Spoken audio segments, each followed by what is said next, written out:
Syederlun ramai jadi sorotan. Momen peluk cium istri Ferdy Sambo malah jadi perhatian publik pasca isu Putri Chandrawati selingkuh.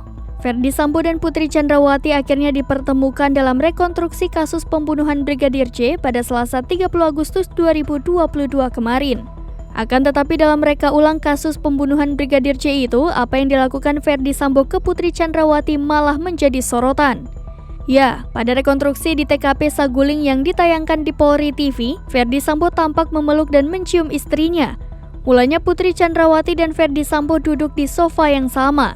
Ferdy mengenakan seragam tahanan warna oranye tampak lebih tenang. Sementara Putri memakai baju serba putih, ia tampak tertunduk. Putri Chandrawati kemudian terlihat menangis. Ferdy Sambo dengan tangan terikat memeluk dan mengelus kepala istrinya. Ferdy Sambo terlihat memegang walkie-talkie menghubungi seseorang dalam reka adegan tersebut. Usai reka adegan keduanya, Putri Chandrawati keluar dari ruangan tersebut.